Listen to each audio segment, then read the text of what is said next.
이진우의 손에 잡히는 경제.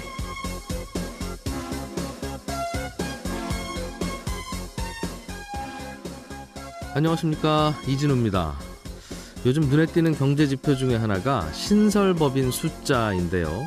이게 새로 생긴 법인이 요즘 얼마나 되느냐라는 건데, 중소기업 벤처부에서 작성한 통계에 따르면 작년에 새로 시장에 진출한, 새로 창업을 한 신설법인이 9만 8천 개로 사상 최대치를 기록했습니다.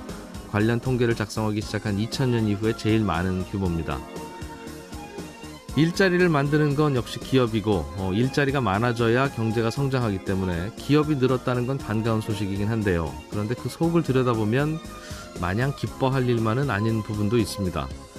신설법인 대표이사의 연령대를 보니까 40대와 50대 창업주 비중이 높고, 그 증가폭은 60세 이상에서 가장 높습니다. 그러니까 명예퇴직이나 구조조정 등으로 직장에서 나온 분들이 비교적 창업이 손쉬운 업종에 몰리고 있는 게 아닌가, 이런 걱정인 건데요.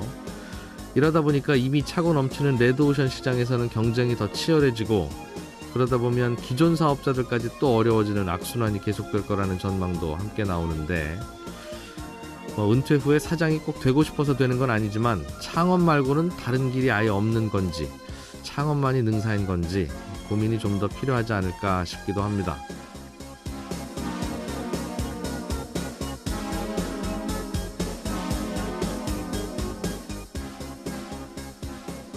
평창 동계올림픽이 이제 마무리를 향해서 달려가고 있는데, 올림픽 할 때는 좋았습니다만 이거 하고 나서 남은 경기장들 어떻게 활용할 거냐, 이게 또 하나의 숙제와 고민입니다. 이 숙제는 어떻게 풀어야 될지 오늘 스포노믹스 시간에 좀 짚어보겠습니다. 우리나라 투자자들의 애증의 대상 중에 하나죠. 브라질 채권. 브라질 경제는 요즘 어떤 상황인지 최근에 브라질에 직접 다녀오신 경제 전문가 한 분 모시고 얘기 좀 나눠보겠습니다.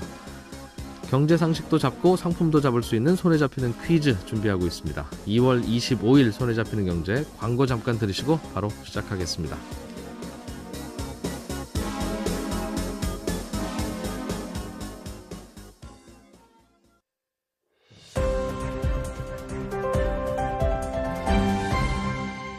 경제를 생각하는 사람들의 즐거운 습관, 이진우의 손에 잡히는 경제. 우리의 시야를 나라 밖으로 넓혀서 다른 나라의 경제는 요즘 어떤 상황이고, 그 나라는 뭐가 고민인 건지 등등 다른 나라의 속사정을 재미있게 알아보는 시간입니다.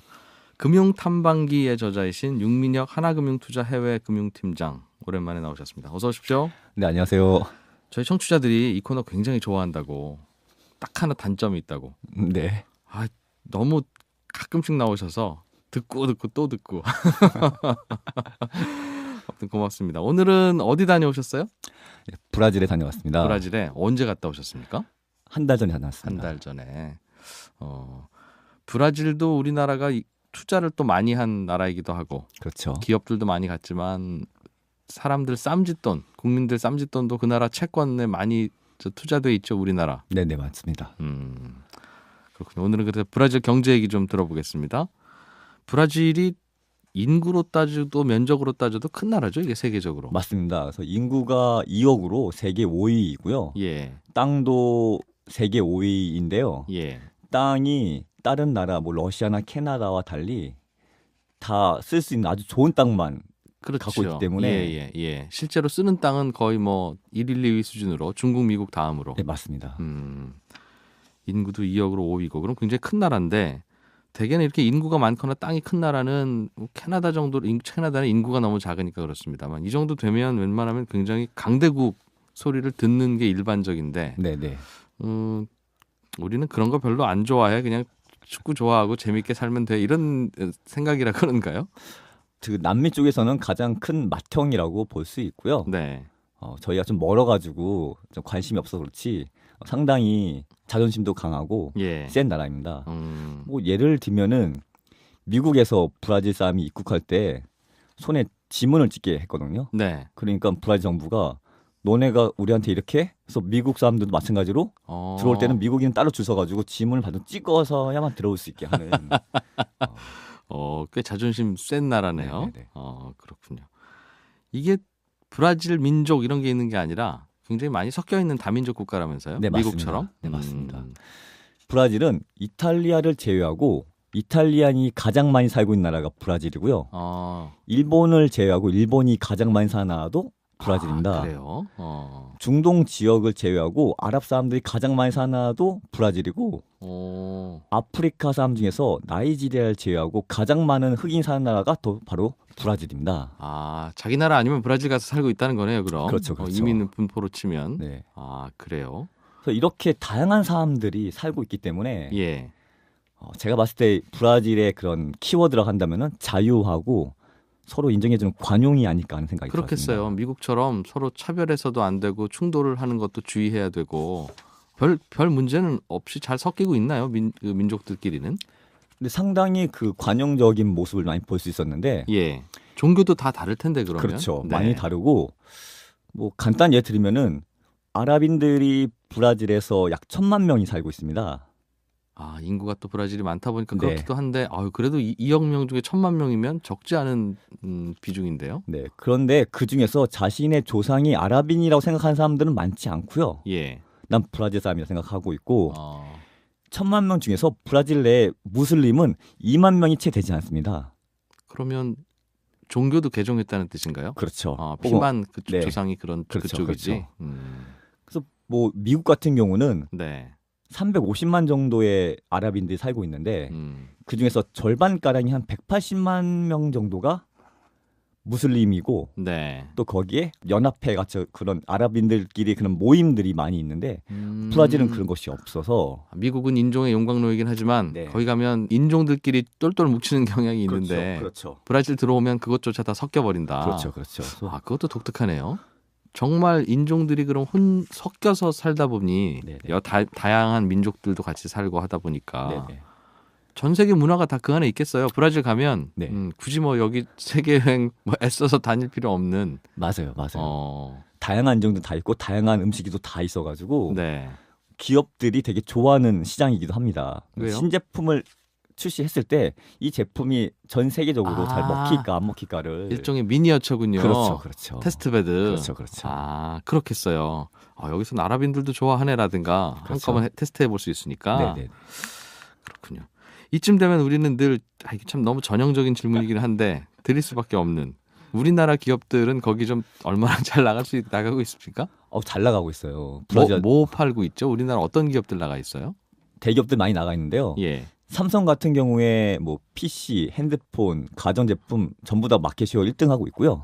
LG에 대한 선호도도 상당히 높은 편이었습니다. 그렇군요. 게다가 거기 이제 전 세계 차량들이 다 그래서 시장 점유율 놓고 싸우고 있는데 네. 현대차가 꽤나 선전하고 있어가지고 약 4위 정도로 마켓쉐어를 차지할 정도로 네. 저희가 잘 몰라서 잘 모를 뿐이지 브라질은 상당히 한국의 상품 많이 사주는 고마운 나라입니다. 그럼 무역 수지를 보면 우리나라가 브라질에 더 많은 물건을 훨씬 파는. 많죠. 네네.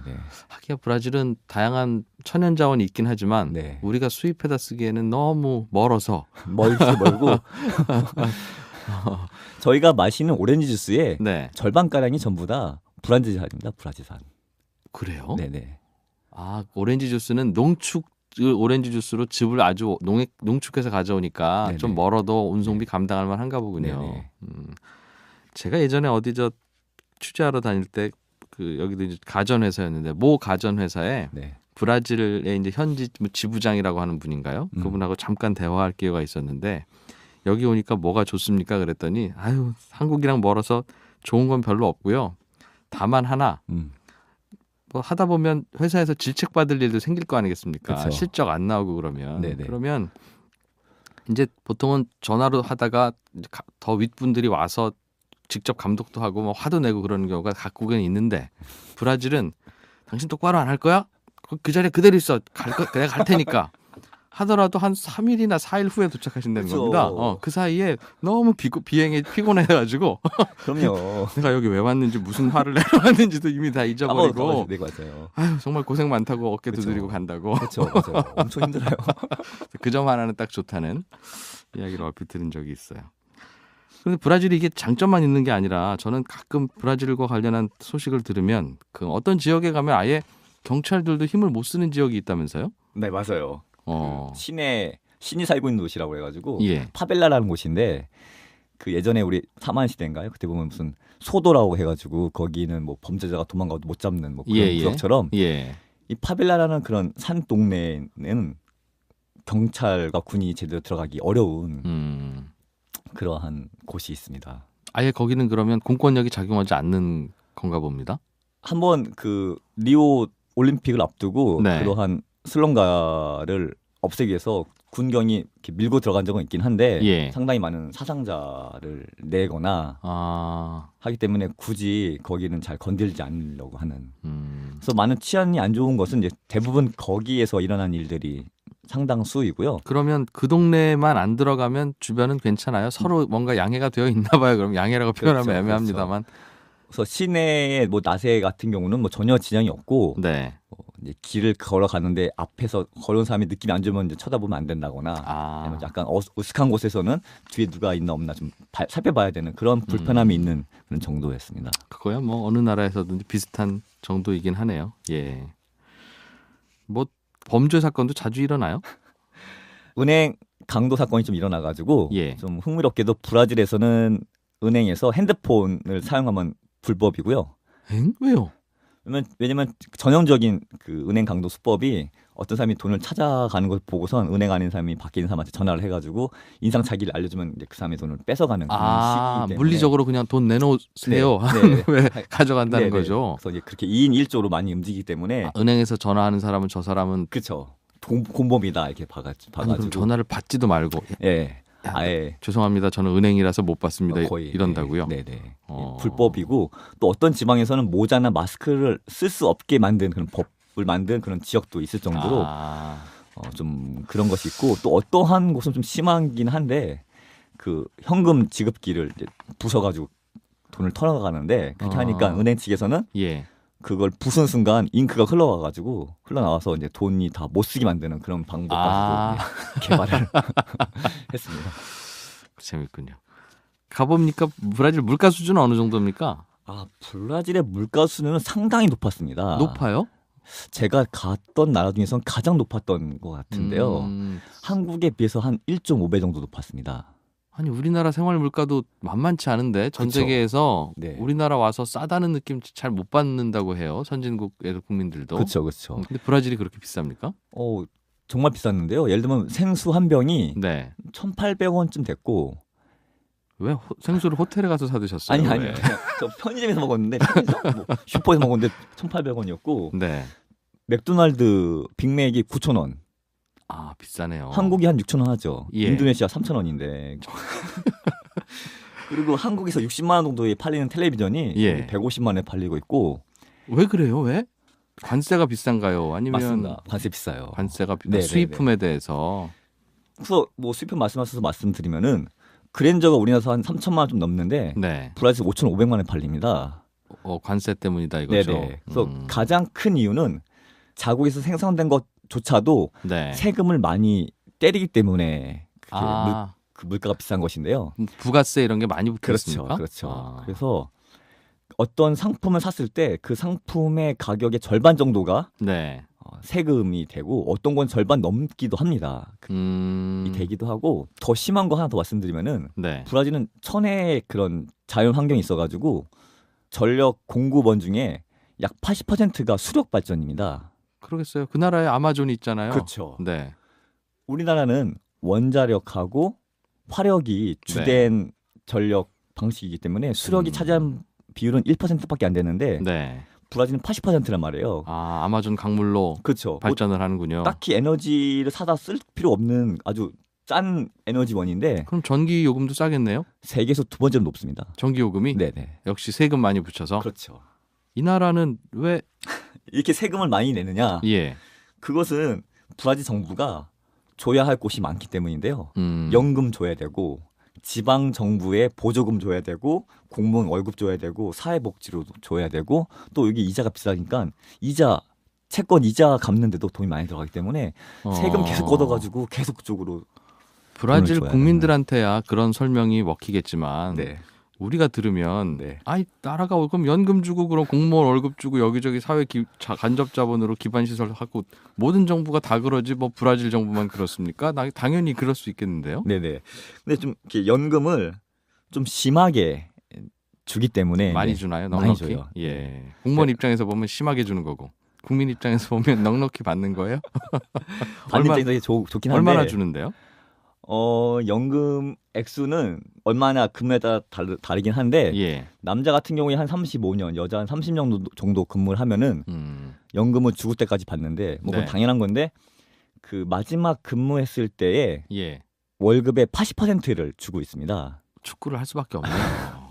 은퇴하고 나면 하루 종일 축구만 해도 되겠습니다. 은퇴를 보통 55세 정도 합니다. 그리고 제가 왜냐면 더 일을 할 필요 없죠. 왜냐면 제가 놀아도 80%의 월급 받고 있는데 네. 그리고 한 54세쯤 되면은 제 임금을 막 올려줘요.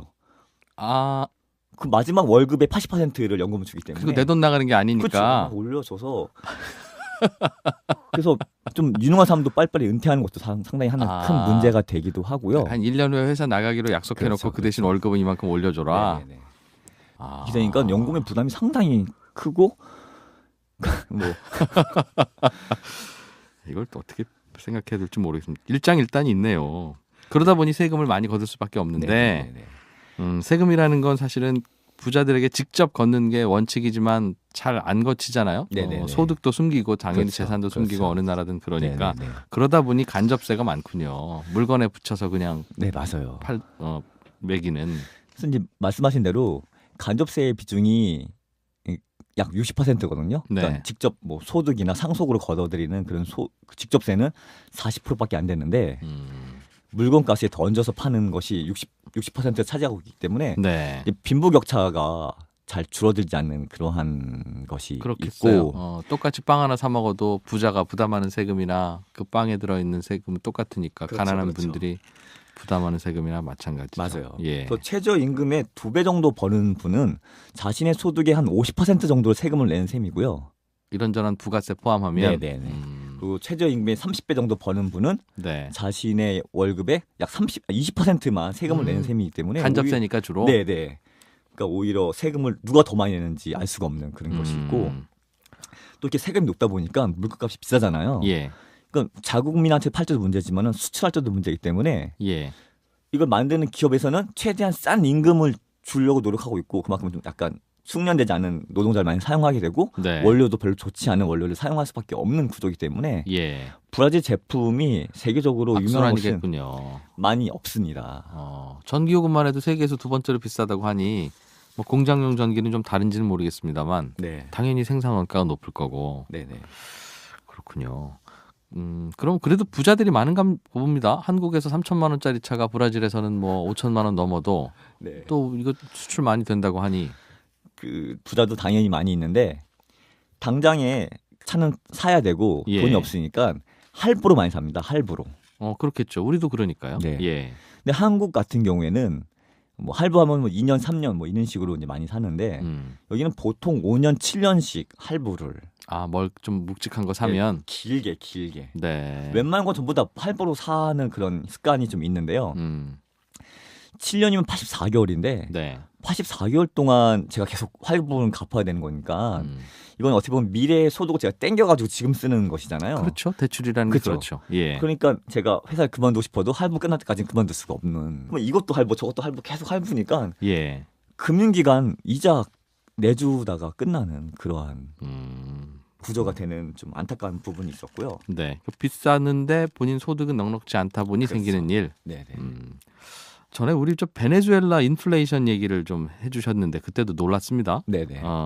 뭐 최고급 호텔이 3만 원이고 팁으로 200원 주셨다고 해서 참 물가는 싸구나. 근데 그 이유가 그 나라 돈 가치가 워낙 떨어져서 네네. 우리나라 돈 혹은 달러 들고 가면 그만큼 대접받아서 생기는 문제인데. 네 맞습니다. 브라질도 물가 많이 오르는 나라죠. 물가 상당히 많이 오르나라는데요. 매년 오르는 오름폭이. 네네. 예. 20세기 그러니까 즉 1900년도부터 1999년까지 약 100년 동안 브라질의 인플레이션율은 1000조 %였습니다. 1000조 %. 뭐 상상도 안 가네요. 네. 같은 그 100년의 기간 동안 예. 미국의 인플레이션율이 약 2000%였거든요. 그러니까 미국 물가가 20배 올랐을 그쵸. 때 브라질은 10조 배 올랐습니다. 아유, 10조 배면 뭐 20세기 초반에 네네. 우리 그 20세기가 시작되는 뭐 한 100여 년 전엔 네네. 1원 하던 게 네. 지금은 그러면 10조 원 한다는 거잖아요. 그렇죠. 아. 또 멀리 가지도 않고 네. 1980년부터 1994년까지 약 15년 동안 네. 브라질의 물가 상승률이 15년 동안 1조 %였습니다. 1조 %. 그러니까 1980년도에 1헤알이었던 것이 1994년도에 1조 헤알. 예. 100억 헤알이네요. 1조 %면. 예, 그렇죠. 그래서 제가 과자를 1원 주고 샀는데 이게 100억 원 주고 사야 되는. 그 말은 1980년에 네. 브라질에서 네. 한 평당 예를 들면 1원짜리 땅을 사놓으면 네. 1990년 지금은 100억이란 뜻이에요? 그렇죠. 그러니 땅 부자들이 얼마나 부자예요, 그럼 지금? 그러니까 빈부격 차가 엄청나고 네. 또 사람들이 할부라도 계속 사는 이유가 물건값이 계속 오르니까 일단 아. 사고 보는 거예요, 계속. 아, 그렇겠네요. 사서 쓰다가 3년 후에 중고로 팔아도 남을 수도 있으니까. 악순환이군요. 그러다 보니까 그렇죠. 이자율은 자꾸 올라가고 할부로 사겠다는 사람 많으니 이자율은 네. 올라가고 물가도 네네. 올라가고. 예전에 독일에서 하이퍼 인플레이션 있을 때는 그래서 이게 실제로 그랬는지 모르겠습니다만 식당에 가서 주문을 받으려고 하면 네. 손님은 빨리 난 선불로 내겠다라고 네네. 하고 웨이터는 아닙니다. 나가실 때 계산하는 후불입니다. 우리는 서로 싸웠다는. 네, 맞아요. 왜냐면 지금 시킬 때는 된장찌개가 7,000원인데 밥 먹고 나가면 1시간 후에는 8,000원 됐을 테니까. 맞아요. 그렇게 실제로. 물가가 빨리 올랐다는 이야기가 있었는데요. 브라질도 그런 재밌는 일이 벌어집니까 그럼? 네, 그렇기 때문에 이제 생겼던 그러한 경제 현상이 있는데 브라질에서는 어떤 물건을 주문하면은 오는 데까지 한 달 정도 걸립니다. 뭐든지? 뭐 뭐든지는 아닌데 예. 일반적으로 좀 늦게 오는데 대체로? 네. 물론 본인에 대해서도 되게 너그럽기 때문에 시간도 되게 좀 천천히 하는 그런 경향이 없지 않아 있지만은 예. 가장 큰 이유는 이자율 때문에 그런 것인데요. 돈은 먼저 받았으니 물건을 나중에 보내주면 그 기간만큼 이자가 세이브된다? 그런 것도 당연히 되고요. 네. 좋은 말씀 해주셨고 예. 제가 쇼파 만약에 제작자라고 하면은 네. 제가 쇼파를 팔아야 되는데 음. 재고를 만들어 놓고 팔면은 네. 돈이 없어서 은행에서 돈을 빌려가지고 이걸 만들어가지고 팔는데 안 팔리거나 네. 만드는 동안 시간 걸리는데 그동안 이자 비용을 내기 싫은 것.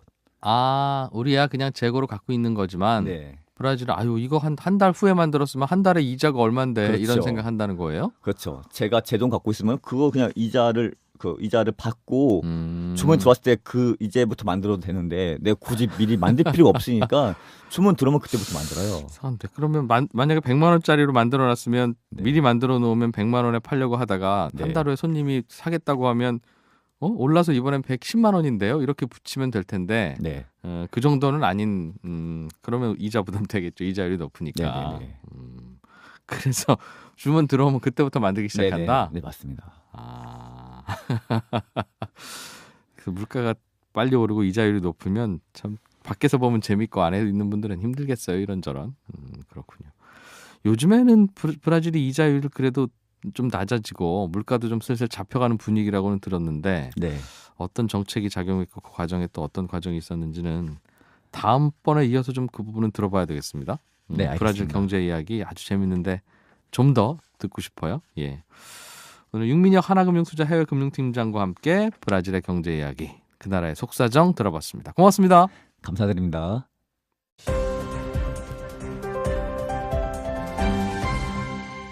경제를 생각하는 사람들의 즐거운 습관. 이진우의 손에 잡히는 경제.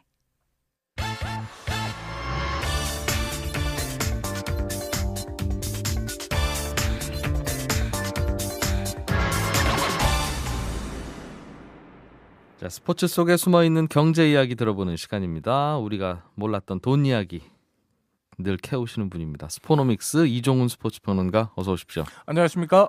또 땀 흘리고 캐오시느라고 손에 이것저것 많이 묻으셨어요. 아니요, 뭐 땀 흘리지는 않고요. 주로 예. 뭐 인터넷을 통해서 해외 뭐 사이트를 통해서 찾아내는 거니까 네. 가끔씩은 이제 발로 뛰긴 합니다만 오늘은 발로 뛸 만한 주제는 아니에요. 오늘 주제는 뭡니까? 날이니만큼 평창 동계올림픽 얘기해야죠. 평창 올림픽. 오늘 밤 8시 폐막식 열리잖아요. 네. 폐막식을 시작으로 지난 17일 동안 우리 국민들을 웃고 울게 만들었던 평창 동계올림픽이 막을 내립니다. 이게 참 언제 시작하나 싶었는데 결국 또 끝나기도 하네요. 저는 유치 때가 어제 같아요. 유치했던 때가 엊그제 같은데 예. 평창 동계올림픽이 끝이 나네요. 하지만 축제가 끝나면 쓰레기가 남잖아요. 그래서 예. 버려진 쓰레기를 치워야 하듯이 올림픽이 끝나도 우리가 치워야 될 숙제, 풀어야 될 숙제들이 여전히 많이 남아 있습니다. 뭐가 남아있죠? 그중에서 가장 큰 문제는 역시 올림픽 경기장을 비롯한 시설들의 사후 관리, 사후 관리와 유지가 가장 큰 숙제라고 할 수 있는데요. 그래서 오늘은 평창 동계올림픽이 끝난 이후에 하얀 코끼리의 출현을 막을 방법에 대해서 한번 이야기해 볼까 합니다. 코끼리는 또 왜 나와요? 갑자기 하얀 코끼리가 무슨 말입니까? 이준우 씨가 이런 질문을 할 줄은 몰랐는데 하얀 코끼리 아니, 모르는 게 경제 용어인데 예. 네, 하얀 코끼리는 겉보기에는 훌륭하지만 실제로는 유지비만 많이 들고 쓸모가 없는 애물단지가 돼버리는 스포츠 시설, 대형 스포츠 시설을 이야기하는데요. 네. 린드버그 평창 동계올림픽 조정위원장이 IOC 총회에서 쓰면서 이 말을 쓰면서 국내에 굉장히 많이 알려지기도 했던 말입니다. 근데 원래 이 말은 이제 좀 용어 설명을 좀 드리면 고대 태국 왕이 네. 마음에 들지 않는 신하에게 선물을 할 때 하얀 코끼리를 줬다는 것에서 비롯된 마음에 이야기예요. 안 드는 신하한테 선물을 했는데 네. 선물을 하얀 코끼리를 한다고요? 네. 하얀 코끼리는 일반 코끼리와 달리 좀 신성한, 네. 신령한 뭐 이런 마음에 안 드는 신하한테 의미가 왜 그런 좋은 있거든요. 선물을 줘요? 근데 왕이 선물한 신령한 하얀 코끼리를 신하가 받게 되면 네. 이 코끼리에게 일을 시킬 수도 없고 그렇다고 죽게 내버려 둘 수도 없고 계속 잘 먹이고 잘 재워야 되잖아요. 뭐 특별하게 써먹을 곳은 없고. 그렇다고 코끼리가 좀 많이 먹나? 그러니까 하는 일은 없는데 사료비만 계속 들어가는 거예요. 그래서 너 파산해라 이런 뜻이에요. 옛다이 하얀 코끼리 끌어안고 쓰러져 이런 그렇죠. 뜻이군요. 그러니까 신하가 너 이 멋진 걸 줄 테니까 이거 끌어안고 파산해. 이런 뜻에서 왕이 이제 신하에게 주는 거예요. 미운 신하에게 주는 거예요. 예. 뭐 아무튼 이 용어는 이제 스포츠를 넘어서 하나의 경제 용어로도 사용되니까 알아두시면 좋을 것 같네요. 분수에 안 맞는 걸 인수했다가 하는 고생하고도 비슷하네요. 그렇죠. 그런 승자의 느낌이죠. 저주 비슷한. 비슷합니다. 다만 이건 본인이 원해서 가져간 거니까 평창 동계올림픽의 여러 시설들이 그렇다는 거군요. 네, 그렇습니다. 그러니까 하얀 뭔가, 코끼리라고 불리죠. 딱히 쓸모는 없고 그렇다고 방치하기에도 애매하고 유지비는 계속 들어가고. 지어놓고 보면 굉장히 웅장하고 네. 그리고 남들 보기에 이제 굉장히 화려한 시설을 지어서 거기서 어떻게 보면 이 표현이 좀 컵한지 모르겠습니다만 딸랑 17일 하고 끝나버린다는 거죠. 그렇다고 그걸 뭐 안 지을 수도 없고 17일은 해야 되니까. 네, 그렇죠. 우리는 뭐 패럴림픽까지 하니까 17일보다는 좀 더 하죠. 어떤 시설물이 얼마나 추가로 지어졌어요?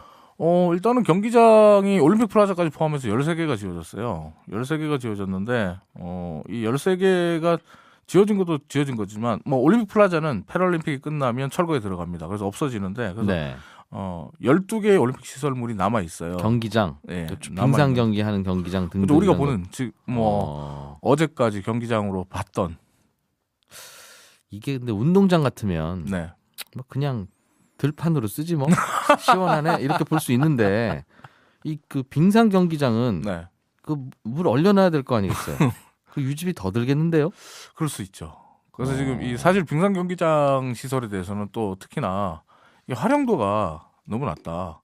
예를 들면 그 우리 그 88 서울 올림픽이 열렸던 잠실 주경기장이나 아니면 실내 체육관으로 따지면 체조 경기장 네. 이런 곳은 지금 굉장히 그 공연장이나 뭐 아니면 행사용으로 대관 사업을 활발하게 하거든요. 콘서트 같은 거 그런 그렇죠. 곳에서 하더만요. 굉장히 많이 하죠. 네. 그런데 이 얼음 위에서 참 뭐 할 게 없네요, 정말. 할 게 없다 이런 고민을 많이 해요. 이걸 유지하면서 가면 어떻게 해야 되지? 이런 고민을 하는데 그러다 보니까 이 최문순 강원도지사에 따르면 매년 시설물 유지 관리비로 95억 원 정도 들어간다 그러고 네. 일부 언론에서는 최대 120억 원까지 들어갈 거다 이런 예상을 해요. 유지 관리비가 뭐가 들어가는 거죠, 근데? 얼음을 얼려야 되면 전기료 계속 들겠군요. 전기료 계속 들고 그 시설을 어쨌든 방치할 수는 없잖아요. 불이라도 켜놔야 되고. 불도 켜야 되고 또 외부에서 뭐 또 보라고 난방도 해야 조명도 되고, 해야 되고. 네, 조명도 해야 되고 그리고 뭐 인건비도 나가는 거고 그렇게 총 해서 그다음 시설 보수 뭐 공사도 좀 해야 될 거고 그렇게 해서 100억쯤 매년 들 거다. 매년 한 100억 정도 들어간다 그러는데 근데 이제 지금 뭐 말씀드렸던 이 액수 언론에서 뭐 120억 원에 적자가 난다 이렇게 기사가 나는데 그거는 정말 지금 방금 말한 것처럼 전기료나 관리 비용은 계속 들어가는데 아무것도 안 하는. 네. 그러니까 시설을 온전히 놀리면서 그냥 그 비용만 들어가면 그만큼의 적자, 95억에서 120억의 적자가 나는 거고요. 그러니까 시설을 활용하면 뭐 어느 정도 할인 계획이 있을 테니까 이 액수 전체가 적자 폭이 되는 건 아닙니다. 그 누구한테 빌려주고 임대료를 받으면 요 적자 폭이 좀 줄어드는 거고. 그렇죠. 아니면 본인들이 좀 써야 되는데 여기서 본인이라고 하는 건 강원도가 써야 될 거 강원도나 아니겠습니까? 뭐 광릉이나 뭐 평창시에서 저도 기억나요. 저 아시안 게임 올림픽 끝나고 난 후에 네. 우리나라 저 주경기장이나 체육관 네, 쓸모 없고 용도 못 찾아서 네, 한동안 가을 되면 그 이른바 땡처리 옷이라고 하나요? 네 맞아요. 그거 거기 모여서 했다, 거기 예전에. 모여서 맞아요, 팔았어요. 맞아요. 그거 양복이라든지 그런 거 아웃도어 옷 같은 거 한 벌에 35,000원 네, 맞아요, 이러면서 그런 제가 그 곳이 동네에서 하니까 특히 그 전단지 많이 붙어 있었어요. 거기 나오는 브랜드들은 네. 어떻게 매년 부도가 나는지 모르겠어요. 맞아. 기억이 나네요. 네. 근데 기본적으로 이 적자가 날 수도 있지만 시설물을 잘 활용하면 흑자가 될 수도 있어요.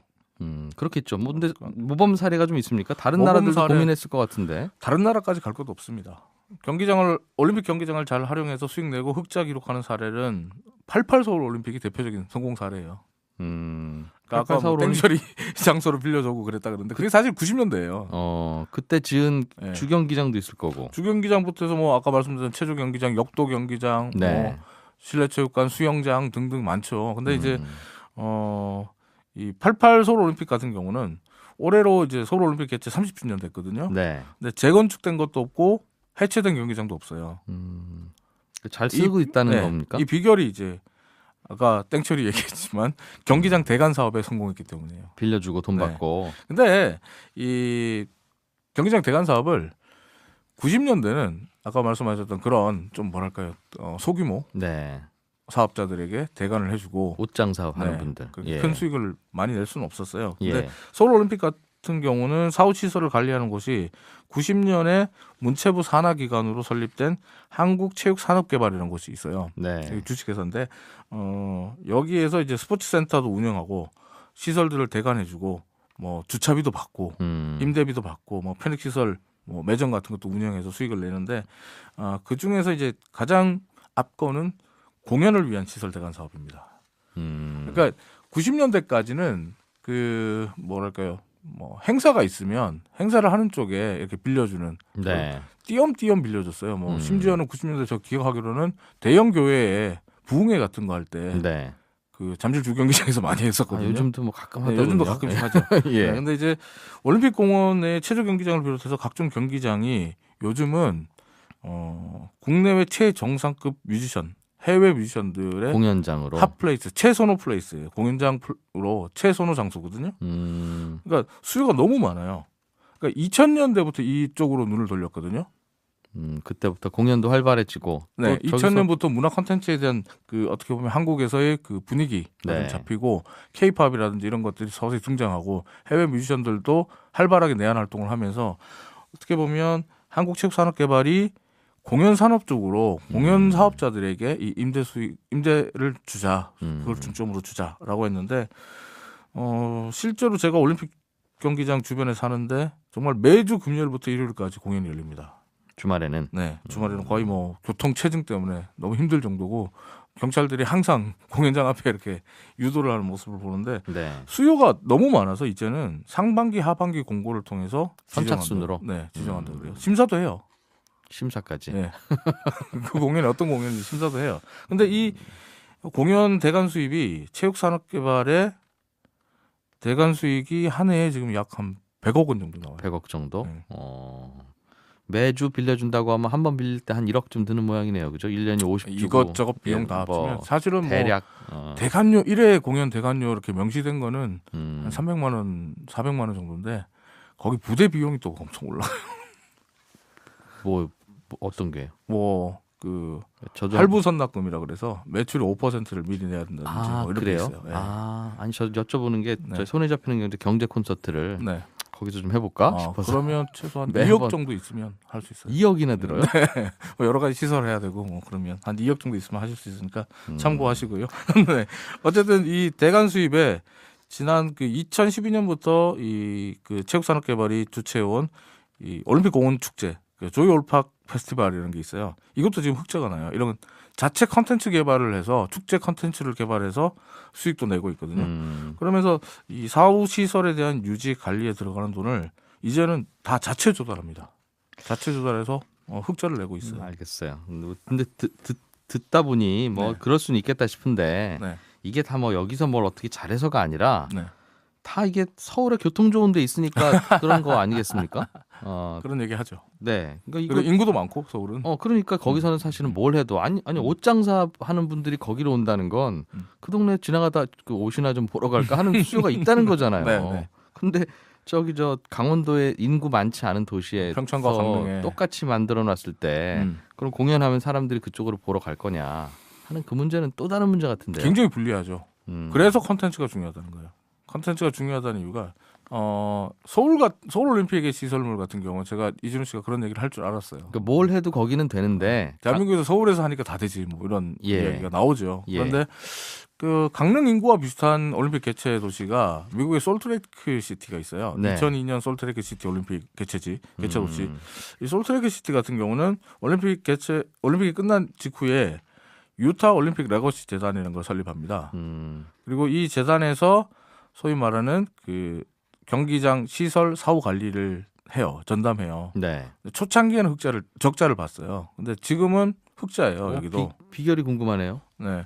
그러니까 인구 20만 정도가 되는 데서 지금 그 성공적인 흑자를 내고 있고 솔트레이크 시티 그러면 사실은 IOC 위원 뇌물 스캔들로 얼룩진 최악의 동계 올림픽이라 그랬거든요. 네. 근데 지금은 이 유타 올림픽 레거시 재단의 흑자 모델 때문에 모범적인 올림픽 사례로 지금 꼽히고 있는데 솔트레이크 시티 같은 경우는 컨텐츠 개발을 굉장히 맞춤형 컨텐츠 개발을 잘했어요. 그리고 발상의 전환을 잘 가져왔습니다. 앞서 이제 그 서울 올림픽 시설에 대한 사후 관리를 할 때 네. 발상의 전환이 큰 몫을 했거든요. 그러니까 공연장이라는 경기장을 공연장으로 바꾸겠다라고 네.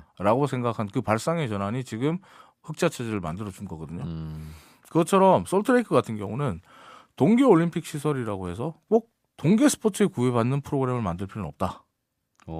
이렇게 생각을 한 거예요. 예. 그러니까 발상의 전환을 완전히 가져온 건데, 그러니까 동계 올림픽 시설을 가지고 동계 올림픽에 국한된 프로그램을 만들면 스케이트장밖에 못 만들어요. 스키장이나 스케이트장밖에. 그렇겠죠. 예. 그렇잖아요. 그 외에는 뭐 사실 만들 수가 없어요. 그리고 스케이트장 만들어 놓으면 딴 걸로는 못 쓰죠 이제. 그렇죠. 그러니까 지금 뭐 이야기가 좀 나오는데 스케이트장도 놀이 공간을 뭐 가미한 네. 스케이트장으로 바꾸자. 그러면 1박 2일 가서 자고 올 생각하고 아이들도 많이 가겠죠. 네, 뭐 그런 이야기를 하고 있는데 또 그렇게 되면 국가대표 선수들 훈련장이 없어진다라는 문제도 좀 발생을 해요.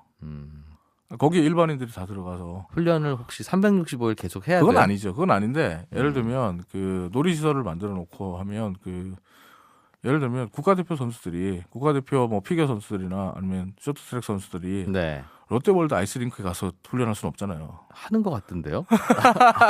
평소에 보면 거의 국가대표 레슨을 같은 받을 수는 분들이 있죠. 하던데. 레슨 사업을 할 수는 있죠. 근데 그 부분에 대해서 솔트레이크는 그 발상의 전환을 완전히 가져와요. 그러니까 심지어는 이 동계 올림픽 시설에다가 뭘 연계하냐면 그 하계 올림픽에서 잘한 종목들 네. 이런 것들도 유치를 해와요. 그리고 관광객들을 모으기 위해서 올림픽의 날 같은 걸 만들어서 가족 단위 관광객들을 많이 초대하고 네. 또 활발하게 그 시설에 대해서 투어도 시켜주고 다양한 프로그램 네. 고민해야 되는데 우리도 뭐 고민해야 될 것 같아요. 근데 다만 그 동네가 영 외지에 있는 거라면 그것만 보러 가야 되는데 그 평창이나 이 동네를 보면 강원도 전체에서 한 중간쯤 되어 있는 아주 동해안 쪽도 아니고 그렇다고 아예 뭐 이쪽 수도권에 가깝지도 않고 해서 그 동네 베이스 캠프 잡으면 강원도 어디 여행하기가 참 괜찮을 것 같은 위치이기는 해요. 그게 핵심이에요. 그게 무슨 말이냐면 네. 제가 앞서 솔트레이크 시티의 올림픽 시설물을 관리하는 곳이 유타 올림픽 레거시 재단이라고 그랬잖아요. 네. 유타 주에 오는 관광객들을 솔트레이크로 끌어들이고 네. 솔트레이크 올림픽 시설을 보기 위해서 혹은 솔트레이크 올림픽과 관련된 프로그램들에 참여하기 위해서 사람들이 유타를 방문한다는 거죠. 네. 그러면 우리가 지금 평창 동계올림픽이라고 합니다. 그리고 평창과 강릉에서 경기가 열렸지만 강원도 차원에서 음. 이 프로그램을 만들려고 노력해야 된다는 거예요. 그러니까 강원도 간 김에 여기도 들리고 그렇죠. 저기도 들리고 하면서 그리고 거기도 여기 들릴 수 평창을 있는. 찾아가기 위해서 강원도를 방문하고 인근 강원도의 배구 도시들을 방문하게끔 하는. 그러니까 전체적으로 강원도의 관광 산업이 발전할 수 있는 프로그램들이 나와야 돼요. 그러니까 네. 스포츠 시설이라는 데 초점을 맞추는 게 아니라 강원도를 찾아오는 관광객들의 구미에 맞는 프로그램을 만드는 게. 그럼 그 다른 발상의 관광지하고 전환이- 좀 연계를 해야 네, 되겠다는 핵심이에요. 말씀이에요. 저 같은 경우는 제가 생각할 때 평창 같은 경우는 최근에 핫플레이스예요. 여기가 젊은 층들에게는 이 드라마 도깨비 아시죠? 네. 드라마 도깨비 촬영지인 월정사와 전나무 숲길이 있고요. 강릉에는 또 역시 드라마 도깨비 촬영지인 주문진 방사제가 있어요. 방파제. 아 방파제가 아니고 방사제. 방사제? 방파제는 파도를 막는 거고 네. 방사제는 모래가 나가는 걸 막는 거고. 네, 그래서 이제 이 두 군데가 좀 굉장히 핫플레이스로 떠오르면서 여기에 최근에 강원도에 그 KTX 생겼잖아요. 네. 서울과 강릉을 오가는 그 경강선. 네. 경강선이 생기면서 지난 겨울 동안에 강원도 특히 강릉과 평창을 찾는 관광객들이 그 평소보다 거의 한 10%, 20% 가까이 늘어났어요. 교통수단이 좋으면 네. 뭐 굳이 저 부산이나 이런 그렇죠. 곳 안 가고. 그것 때문에 경강선이 등장하면서 오히려 부산 경남을 찾는 관광객이 줄었다라는 이야기 나오고 네. 바다를 갈 때도 예전에는 서울에 계신 분들이 부산 쪽으로 많이 내려가셨잖아요. 근데 이제는 바다를 보러 가는 김에 도깨비 촬영지에 가서 나도 뭐 인증샷 하나 찍자 이런 생각이 드시는 거예요. 근데 이 주문진 방사제를 찾아오신 분들이 강릉 아이스 아레나라든지 경기장까지 이어질 수 있도록 네. 경기장에서 어떤 그 지갑을 열실 수 있도록 야. 그 프로그램을 만들어야 된다. 그러니까 그게 뭐냐가 중요하네, 그죠? 그 안에서 뭔가를 해야 되는데, 그렇죠? 이 고민을 해서 답을 내려면 사실 어떻게 보면 저희 둘이 컨설팅 사업을 했었죠. 그런데 또 하나 재밌는 게 뭐냐면 강원도는 사실 대한민국 유일의 흑자 축제, 지자체 축제, 네. 국내 최대 축제라고 불리는 하천 산천어 축제가 있어요. 어. 하천 산천어 축제에 정말 하루에도 수십만 명이 오거든요. 네. 그 축제 기간 동안 여기를 방문하는 분들을 또 평창과 강릉의 올림픽 시설과 연계된 프로그램을 만들어낼 수 있다면 그러니까 근처에 뭔가 보러 올 만한 것들이 있어서 네. 그러니까 스쳐 지나가실 가능성은 꽤 높은데 그렇죠.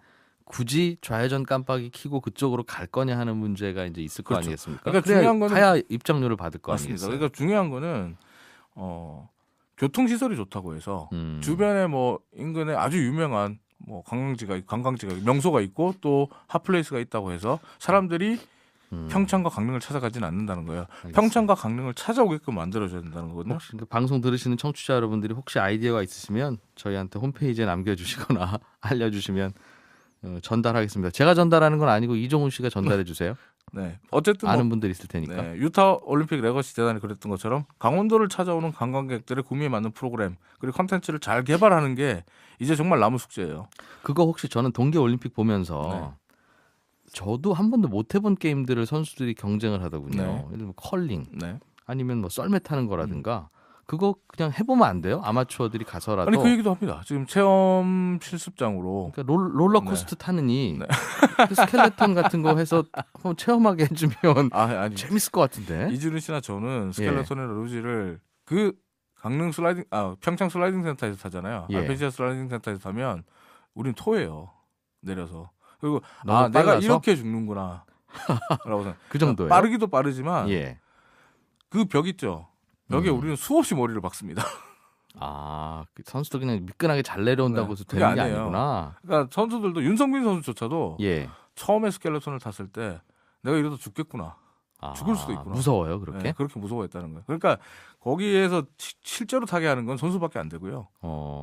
다른 형태로 강습을 하거나 아니야. 체험을 할 수 있게 해줘야지. 뭐 상당히 고민하는 부분입니다. 어쨌든 지금 우리에게 남은 숙제는 강원도에 하얀 코끼리가 출현하는 걸 막아야 한다는 거죠. 이게 축제가 끝난 지금 오늘부터 고민해야 되는 숙제입니다. 이종훈 스포츠 평론가였습니다. 고맙습니다. 감사합니다. 예, 오늘 퀴즈는 가계의 소비에서 식료품비가 차지하는 비중을 나타내는 지표, 이게 뭐겠습니까 했는데 정답은 1번 엔겔계수였습니다. 엔겔계수가 높아지면 생활비의 상당 부분을 식료품비에 쓴다는 거니까 이게 상황이 좀 안 좋다는 뜻으로 이해가 됩니다. 예, 손에 잡히는 경제 일요일 순서는 여기서 마치겠습니다. 남은 휴일 편안하게 잘 보내시고 내일 월요일 오전 11시 10분에 다시 오겠습니다. 이진우였습니다. 들어주신 여러분 고맙습니다.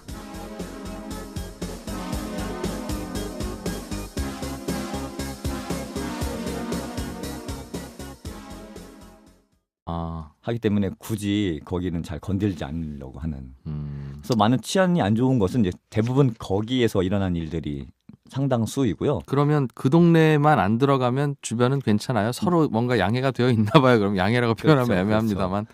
그래서 시내의 뭐 나세 같은 경우는 뭐 전혀 지장이 없고 네.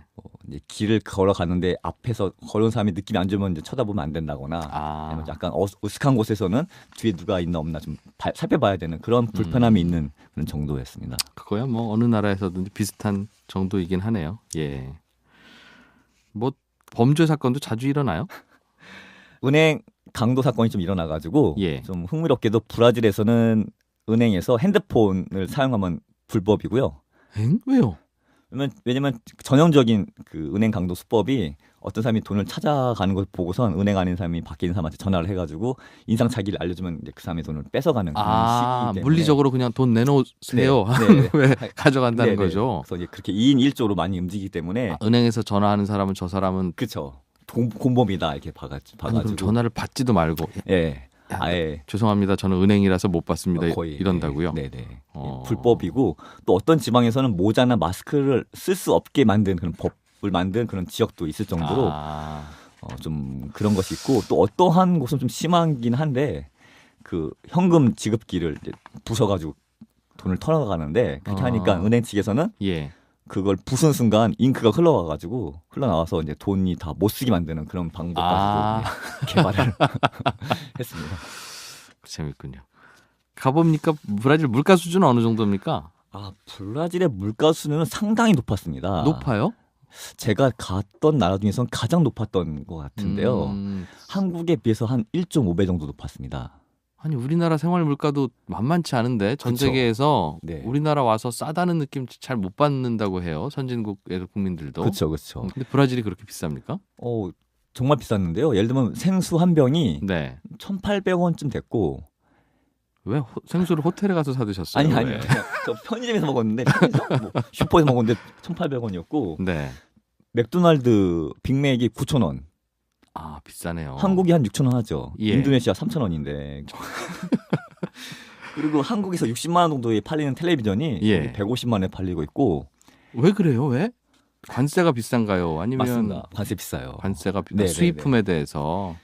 그래서 뭐 수입품 말씀하셔서 말씀드리면은 그랜저가 우리나라에서 한 3천만 원 좀 넘는데 네. 브라질 5,500만 원에 팔립니다. 관세 때문이다 이거죠. 네네. 그래서 가장 큰 이유는 자국에서 생산된 것조차도 네. 세금을 많이 때리기 때문에 그게 아, 물가가 비싼 것인데요. 부가세 이런 게 많이 붙겠습니까? 그렇죠. 그래서 어떤 상품을 샀을 때 그 상품의 가격의 절반 정도가 네. 세금이 되고 어떤 건 절반 넘기도 합니다. 이 되기도 하고 더 심한 거 하나 더 말씀드리면은 네. 브라질은 천혜의 그런 자연 환경이 있어가지고 전력 공급원 중에 약 80%가 수력 발전입니다. 그러겠어요. 그 나라에 아마존이 있잖아요. 그렇죠. 네. 우리나라는 원자력하고 화력이 주된 전력 방식이기 때문에 수력이 차지한 비민들 쌈짓돈도 그 나라 채권에 많이 투자돼 있죠, 우리나라. 네네 맞습니다. 그렇군요. 오늘은 그래서 브라질 경제 얘기 좀 들어보겠습니다. 브라질이 인구로 따져도 면적으로 따져도 큰 나라죠, 이게 세계적으로. 맞습니다. 그래서 인구가 2억으로 세계 5위이고요. 예. 땅도 세계 5위인데요. 예. 땅이 다른 나라 뭐 러시아나 캐나다와 달리 다 쓸 수 있는 아주 좋은 땅만 그렇죠. 갖고 있기 때문에 예. 실제로 쓰는 땅은 거의 뭐 1, 2위 수준으로 중국, 미국 다음으로. 네, 맞습니다. 인구도 2억으로 5위고 그럼 굉장히 큰 나라인데 대개는 이렇게 인구가 많거나 땅이 큰 나라는 캐나다 정도 캐나다는 인구가 너무 작으니까 그렇습니다만 이 정도 되면 웬만하면 굉장히 강대국 소리를 듣는 게 일반적인데 네네. 우리는 그런 거 별로 안 좋아해. 그냥 축구 좋아하고 재밌게 살면 돼. 이런 생각이라 그런가요? 그 남미 쪽에서는 가장 큰 맏형이라고 볼 수 있고요. 네. 저희가 좀 멀어가지고 좀 관심이 없어서 그렇지 상당히 자존심도 강하고 예. 센 나라입니다. 음. 뭐 예를 들면은 미국에서 브라질 사람이 입국할 때 손에 지문을 찍게 했거든요. 네. 그러니까 브라질 정부가 너네가 우리한테 이렇게 해서 미국 사람들도 마찬가지로 들어올 때는 미국인 따로 줄 서가지고 지문을 받아 찍어서야만 들어올 수 있게 하는. 꽤 자존심 센 나라네요. 네네네. 그렇군요. 이게 브라질 민족 이런 게 있는 게 아니라 굉장히 많이 섞여 있는 다민족 국가라면서요? 네, 미국처럼? 맞습니다. 네, 맞습니다. 브라질은 이탈리아를 제외하고 이탈리안이 가장 많이 살고 있는 나라가 브라질이고요. 일본을 제외하고 일본이 가장 많이 사는 나라도 브라질입니다. 그래요? 중동 지역을 제외하고 아랍 사람들이 가장 많이 사는 나라도 브라질이고 아프리카 사람 중에서 나이지리아를 제외하고 가장 많은 흑인 사는 나라가 또 바로 브라질입니다. 자기 나라 아니면 브라질 가서 살고 있다는 거네요, 그럼. 그렇죠, 그렇죠. 이민 분포로 치면. 네. 그래요? 그래서 이렇게 다양한 사람들이 살고 있기 때문에 예. 제가 봤을 때 브라질의 그런 키워드라고 한다면은 자유하고 서로 인정해주는 관용이 아닐까 하는 생각이 그렇겠어요. 들었습니다. 미국처럼 서로 차별해서도 안 되고 충돌을 하는 것도 주의해야 되고 별 문제는 없이 잘 섞이고 있나요? 민족들끼리는? 근데 상당히 그 관용적인 모습을 많이 볼 수 있었는데 예. 종교도 다 다를 텐데 그러면. 그렇죠. 네. 많이 다르고 뭐 간단 예를 들면은 아랍인들이 브라질에서 약 1,000만 명이 살고 있습니다. 인구가 또 브라질이 많다 보니까 네. 그렇기도 한데 그래도 2억 명 중에 1,000만 명이면 적지 않은 비중인데요. 네. 그런데 그 중에서 자신의 조상이 아랍인이라고 생각하는 사람들은 많지 않고요. 예. 난 브라질 사람이라 생각하고 있고 1,000만 명 중에서 브라질 내 무슬림은 2만 명이 채 되지 않습니다. 그러면 종교도 개종했다는 뜻인가요? 그렇죠. 피만 그 네. 조상이 그런 그렇죠, 그쪽이지. 그렇죠. 그래서 뭐 미국 같은 경우는 네.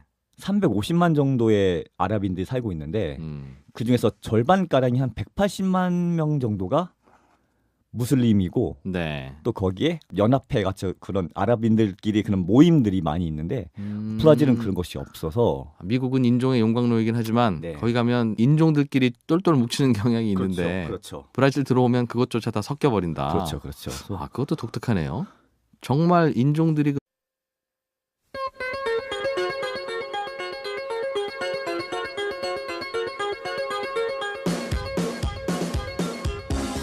이진우의 손에 잡히는 경제.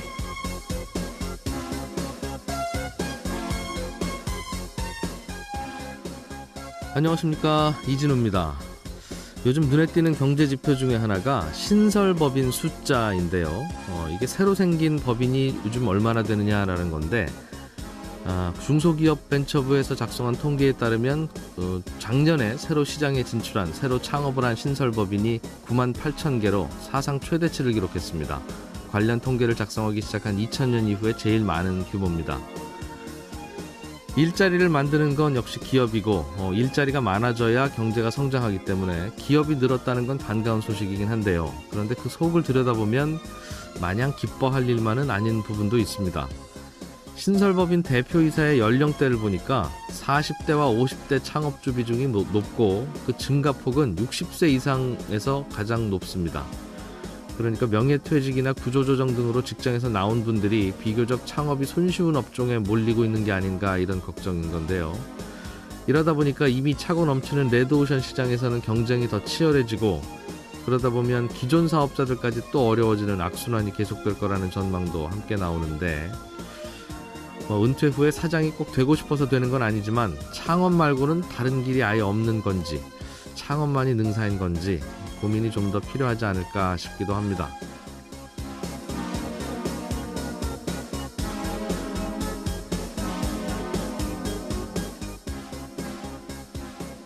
평창 동계올림픽이 이제 마무리를 향해서 달려가고 있는데 올림픽 할 때는 좋았습니다만 이거 하고 나서 남은 경기장들 어떻게 활용할 거냐 이게 또 하나의 숙제와 고민입니다.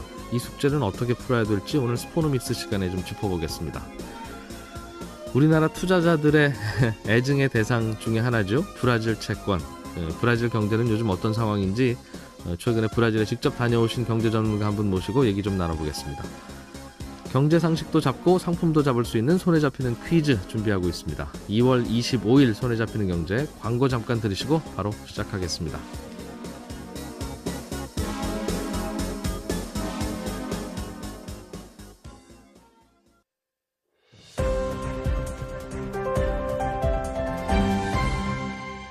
경제를 생각하는 사람들의 즐거운 습관. 이진우의 손에 잡히는 경제.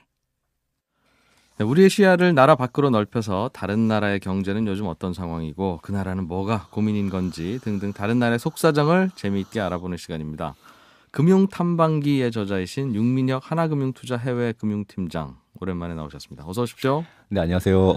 저희 청취자들이 이 코너 굉장히 좋아한다고 딱 하나 단점이 있다고. 네. 너무 가끔씩 나오셔서 듣고 또 듣고.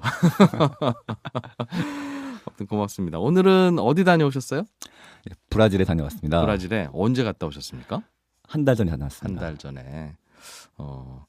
브라질도 우리나라가 투자를 또 많이 한 나라이기도 하고 그렇죠. 기업들도 많이 갔지만 사람들 쌈짓돈 그런 섞여서 살다 보니 네네. 다양한 민족들도 같이 살고 하다 보니까 네네. 전 세계 문화가 다 그 안에 있겠어요. 브라질 가면 네. 굳이 뭐 여기 세계 여행 뭐 애써서 다닐 필요 없는 맞아요. 다양한 종도 다 있고 다양한 음식이도 다 있어가지고 네. 기업들이 되게 좋아하는 시장이기도 합니다. 왜요? 신제품을 출시했을 때 이 제품이 전 세계적으로 잘 먹힐까 안 먹힐까를 일종의 미니어처군요. 그렇죠. 테스트베드. 그렇죠. 그렇겠어요.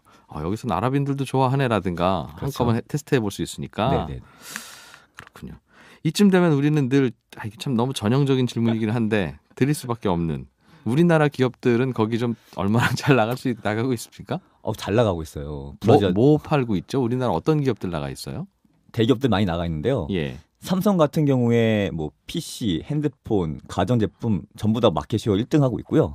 LG에 대한 선호도도 상당히 높은 편이었습니다. 그렇군요. 게다가 거기 이제 전 세계 차량들이 다 그래서 시장 점유율 놓고 싸우고 있는데 네. 현대차가 꽤나 선전하고 있어가지고 약 4위 정도로 마켓시어를 차지할 정도로 네. 저희가 잘 몰라서 잘 모를 뿐이지 브라질은 상당히 한국의 상품 많이 사주는 고마운 나라입니다. 그럼 무역 수지를 보면 우리나라가 브라질에 더 많은 물건을 훨씬 파는. 많죠. 네네. 하기야 브라질은 다양한 천연 자원이 있긴 하지만 네. 우리가 수입해다 쓰기에는 너무 멀어서. 멀고 저희가 마시는 오렌지 주스의 네. 절반 가량이 전부 다 브라질산입니다. 브라질산. 그래요? 네네. 오렌지 주스는 농축 오렌지 주스로 즙을 아주 농축해서 가져오니까 네네. 좀 멀어도 운송비 감당할 만한가 보군요. 네네. 제가 예전에 어디 취재하러 다닐 때 여기도 이제 가전회사였는데 모 가전회사에 네. 브라질의 이제 현지 지부장이라고 하는 분인가요? 그분하고 잠깐 대화할 기회가 있었는데 여기 오니까 뭐가 좋습니까? 그랬더니 한국이랑 멀어서 좋은 건 별로 없고요. 다만 하나 뭐 하다 보면 회사에서 질책 받을 일도 생길 거 아니겠습니까? 그쵸. 실적 안 나오고 그러면 네네. 그러면 이제 보통은 전화로 하다가 더 윗분들이 와서 직접 감독도 하고 뭐 화도 내고 그러는 경우가 각국은 있는데 브라질은 당신 똑바로 안 할 거야? 그 자리에 그대로 있어. 내가 갈 테니까. 하더라도 한 3일이나 4일 후에 도착하신다는 그쵸. 겁니다. 그 사이에 너무 비행이 피곤해가지고 그럼요. 내가 여기 왜 왔는지 무슨 화를 내러 왔는지도 이미 다 잊어버리고 네, 맞아요. 정말 고생 많다고 어깨 그쵸. 두드리고 간다고. 그렇죠. 맞아요. 엄청 힘들어요. 그 점 하나는 딱 좋다는 이야기를 얼핏 들은 적이 있어요. 그런데 브라질이 이게 장점만 있는 게 아니라 저는 가끔 브라질과 관련한 소식을 들으면 그 어떤 지역에 가면 아예 경찰들도 힘을 못 쓰는 지역이 있다면서요? 네, 맞아요. 신이 살고 있는 도시라고 해가지고 예. 파벨라라는 곳인데 그 예전에 우리 사만 시대인가요? 그때 보면 무슨 소도라고 해가지고 거기는 뭐 범죄자가 도망가도 못 잡는 뭐 그런 구역처럼 예. 이 파벨라라는 그런 산 동네에는 경찰과 군이 제대로 들어가기 어려운 그러한 곳이 있습니다. 아예 거기는 그러면 공권력이 작용하지 않는 건가 봅니다. 한번 그 리오 올림픽을 앞두고 네. 그러한 슬럼가를 없애기 위해서 군경이 이렇게 밀고 들어간 적은 있긴 한데 예. 상당히 많은 사상자를 내거나 아, 이런 1%밖에 안 되는데 네. 브라질은 80%란 말이에요. 아마존 강물로 그렇죠. 발전을 하는군요. 딱히 에너지를 사다 쓸 필요 없는 아주 짠 에너지원인데 그럼 전기 요금도 싸겠네요? 세계에서 두 번째로 높습니다. 전기 요금이? 네네. 역시 세금 많이 붙여서. 그렇죠. 이 나라는 왜 이렇게 세금을 많이 내느냐? 예. 그것은 브라질 정부가 줘야 할 곳이 많기 때문인데요. 음. 연금 줘야 되고 지방 정부에 보조금 줘야 되고 공무원 월급 줘야 되고 사회복지로 줘야 되고 또 여기 이자가 비싸니까 이자 채권 이자 갚는데도 돈이 많이 들어가기 때문에 세금 계속 어. 걷어가지고 계속 그쪽으로 브라질 돈을 줘야 국민들한테야 그런 설명이 먹히겠지만 네. 우리가 들으면 네. 아이 나라가 그럼 연금 주고 그럼 공무원 월급 주고 여기저기 사회 간접 자본으로 기반 시설 하고 모든 정부가 다 그러지 뭐 브라질 정부만 그렇습니까? 당연히 그럴 수 있겠는데요. 네네. 근데 좀 이렇게 연금을 좀 심하게 주기 때문에 많이 네. 주나요? 많이 넉넉히? 줘요. 예. 공무원 입장에서 보면 심하게 주는 거고 국민 입장에서 보면 넉넉히 받는 거예요? 받는 입장에서 좋긴 한데 얼마나 주는데요? 연금 액수는 얼마나 근무에 따라 다르긴 한데 예. 남자 같은 경우에 한 35년, 여자 한 30년 정도 근무를 하면은 연금을 죽을 때까지 받는데 뭐 그건 네. 당연한 건데 그 마지막 근무했을 때에 예. 월급의 80%를 주고 있습니다. 축구를 할 수밖에 없네요. 은퇴하고 나면 하루 종일 축구만 해도 되겠습니다. 은퇴를 보통 55세 정도 합니다. 그리고 제가 왜냐면 더 일을 할 필요 없죠. 왜냐면 제가 놀아도 80%의 월급 받고 있는데 네. 그리고 한 54세쯤 되면은 제 임금을 막 올려줘요. 아, 그 마지막 월급의 80%를 연금을 주기 때문에 그리고 내 돈 나가는 게 아니니까. 그렇죠. 올려줘서 그래서 좀 유능한 사람도 빨리빨리 은퇴하는 것도 상당히 하나 큰 문제가 되기도 하고요. 한 1년 후에 회사 나가기로 약속해놓고 그렇죠, 그 대신 그렇죠. 월급은 이만큼 올려줘라. 네네네. 아. 그러니까 연금의 부담이 상당히 크고 뭐 이걸 또 어떻게 생각해야 될지 모르겠습니다. 일장일단이 있네요. 그러다 보니 세금을 많이 거둘 수밖에 없는데 네네네. 세금이라는 건 사실은 부자들에게 직접 걷는 게 원칙이지만 잘 안 거치잖아요. 네네네. 소득도 숨기고 당연히 그렇죠, 재산도 숨기고 그렇죠. 어느 나라든 그러니까 네네네. 그러다 보니 간접세가 많군요. 물건에 붙여서 그냥 네 맞아요. 매기는.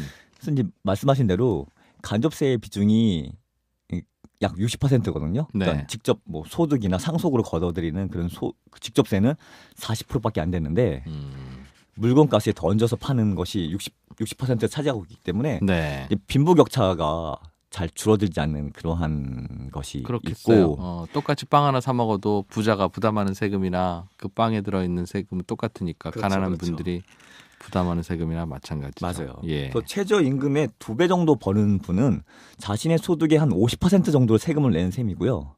이런저런 부가세 포함하면. 네네네. 그리고 최저임금의 30배 정도 버는 분은 네. 자신의 월급의 약 20%만 세금을 내는 셈이기 때문에 간접세니까 주로. 네네. 그러니까 오히려 세금을 누가 더 많이 내는지 알 수가 없는 그런 것이 있고 또 이렇게 세금이 높다 보니까 물가값이 비싸잖아요. 예. 그러니까 자국민한테 팔 때도 문제지만은 수출할 때도 문제이기 때문에 예. 이걸 만드는 기업에서는 최대한 싼 임금을 주려고 노력하고 있고 그만큼 좀 약간